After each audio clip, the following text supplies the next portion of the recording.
Okay, let's wipe this.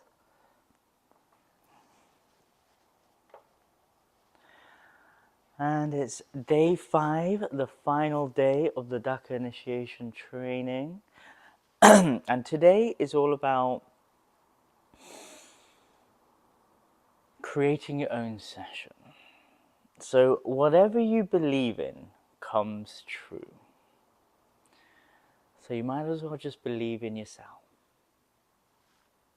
And then the world will believe in you. So I have very strange hobbies and interests. And I'm very passionate about it because they're embodied things that's drilled into my body. I used to be a break dancer, so I have a dance background for 20 years. And learning comes from, for me, hands-on or hands-in experiences. And this whole week, we got you into different states by using your body. And did you get into any different states that allowed you to be more present? Yeah. Were you able to be more present longer than 10 minutes? Were you able to be present for, let's say, a couple of hours, almost a day? Quite easily, right? Now, people are meditating for years and years and years and years and years, trying to get into the states that I got you into quite easily. Now, did you get to higher states of consciousness? You did. Did you release DMT? Did you get into these states of samadhi, satori, these states of awe? You both did. You all did. Okay, interesting. Now, these higher states of consciousness, some might call it enlightened states. Now, would you frame it in that? You would say, so would you say you reached enlightenment within 5 days? You would say you reach enlightenment within 5 days. Now, I'm hoping this triggers a lot of people out there who's watching our lectures, because they can't even fathom the idea of enlightenment, because it's outside of themselves, because they've been sold a lie around what enlightenment is. You've got to be like Buddha, you've got to sit under a giant banyan tree and meditate in a cave for 15 years, and maybe, just maybe, you might feel something.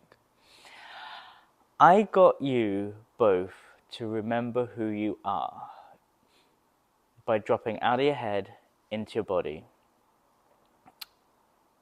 I got you to go through a very simple process where we go very slow, and in that slowness, that steadiness, instead of being blasted off somewhere like you would do on acid, ayahuasca, where the visions are so rapid and so fast, you're like going, wow, what do I do with all this information?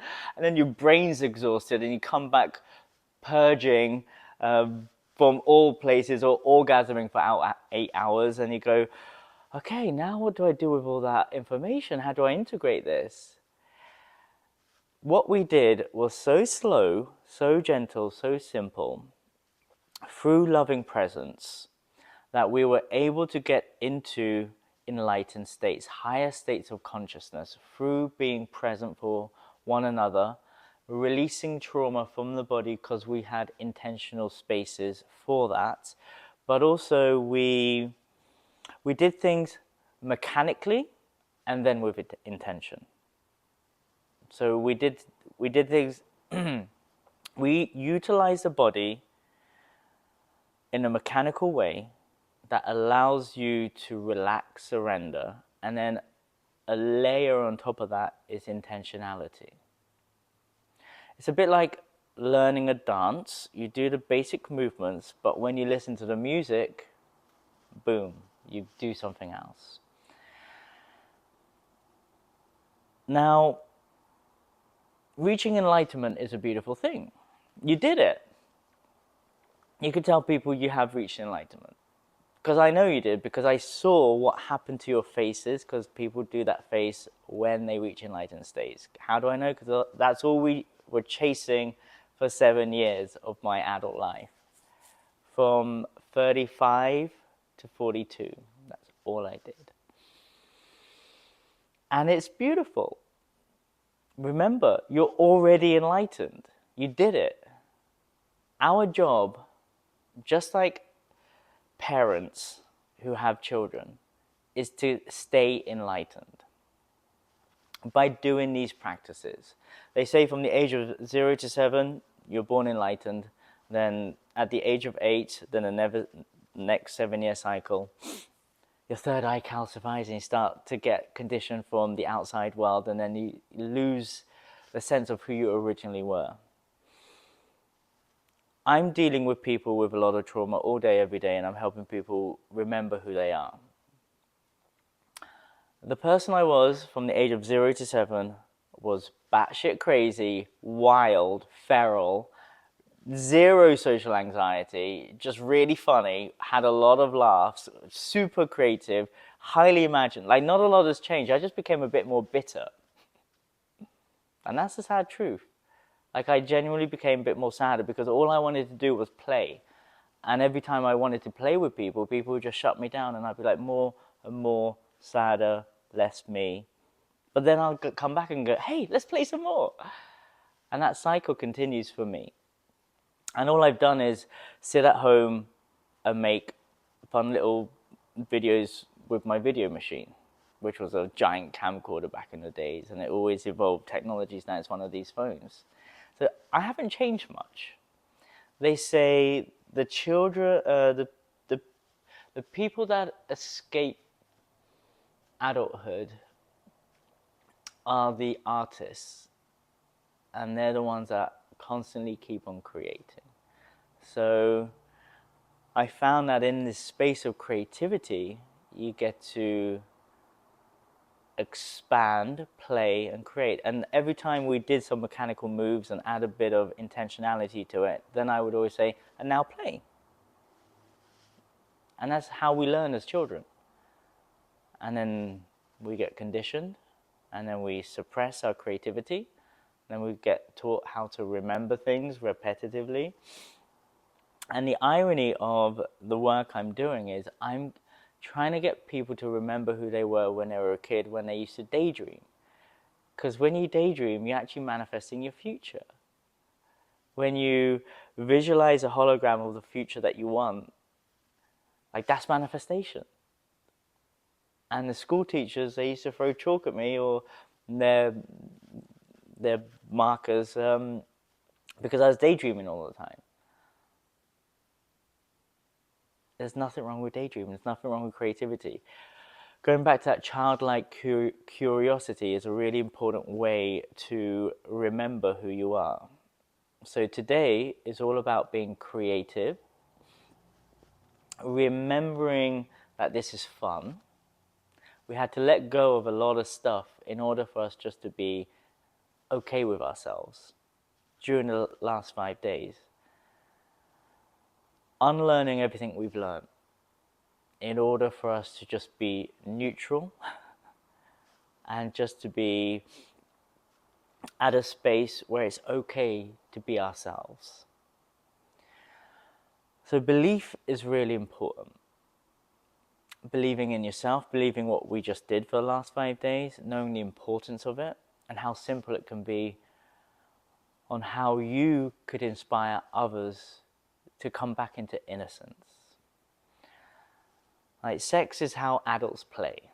And for me, it's one of the greatest plays out there. They say Tantra is not about sex, it's just 5% of Tantra. Some of the rituals are sexual rituals. I focused on that 5% because for me, it's like it's my favorite bit of life. Sex equals love, love equals romance, and I love love.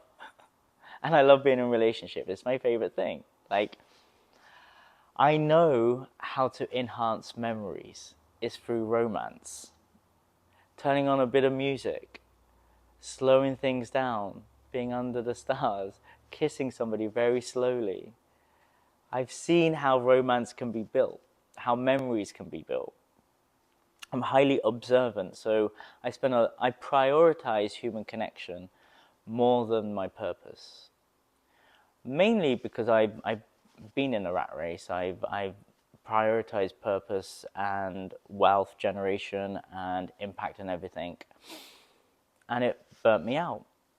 And then when I was a healer, I prioritized helping as many women as possible, and I again burnt out. It's only when I found that balance of like finding human connection, being with friends, and we go to the gym and we connect, or having coffee sharing meditations and having beautiful lovers, 1, 2, 3, doesn't matter, as long as there's some kind of heart-centered connection with a human being. And as long as we're all dancing together, as long as we're all singing together and making love together, for me, that's a simple life. When I had my burnout as a burnt out healer, that was way harder than actually being burnt out from the matrix. Having your awakening from your awakening is way tougher than your first awakening. Because the first awakening, you think you don't have a choice. Second time, you didn't think there was going to be another time. And the physical recovery from my awakening was like, fuck, I got brainwashed twice. But that wasn't going to happen to me. And in that moment, I realized the importance of human connection, how important it is to be surrounded by like-minded people that support you on your healing journey, that inspire you. And I always say, surround yourself with better versions of yourself. And if you're going to have a mantra about connecting with partners, it might as well be only sleep with strong, inspiring women that enrich my life. That might as well be your default setting. So when it comes to creating a session today, the final piece, enjoy, play, put on some music. I have a playlist that I use in my 90-minute sessions. What I'll be doing is, what you've learned for the last 5 days is, my first session is de-armoring. My second session is mapping. The third session is to relax, surrender, and dance. I have a fourth session, which you won't know about. It's all on my website. And as you saw from my, my flyer that I showed you from 2015, not a lot has changed. Still the same product, but like colored differently. Just different graphics. It's exactly the same product, I realized. So yeah. Allow today to be the beginning of your journey. The real awakening and the real practice happens after this training is over, where you incorporate this into your everyday life. Create the community that you could practice with. I'm going to be here for, I think, 2 more weeks. And I would love to be a part of this community, bringing people together. Let's do it every Monday. Great way to start the week. Tribe, community, connection is the most important thing when it comes to your personal development. Surrounding yourself with better versions of yourselves or like-minded people. What we're doing is very unusual for a lot of people out there. They will judge. But once they hear your story and see your transformation, they're definitely not going to judge. They'll be like, I want that. I want what you got. How come you're so happy? And then you tell them. And send them my way. Or give them a session. So today, enjoy. And I'll be giving you a session now. And you're going to witness. And just get the transmission. You'll see some of the moves that I've taught you. And some moves that you haven't seen. And I almost want to like challenge myself by putting on a random playlist that you have. Because all I'm doing is listen to music and bringing the texture of the music to the work. So yeah, it's I've been doing the same thing over and over again. So I like to like change things up. So everybody, enjoy and rewatch these.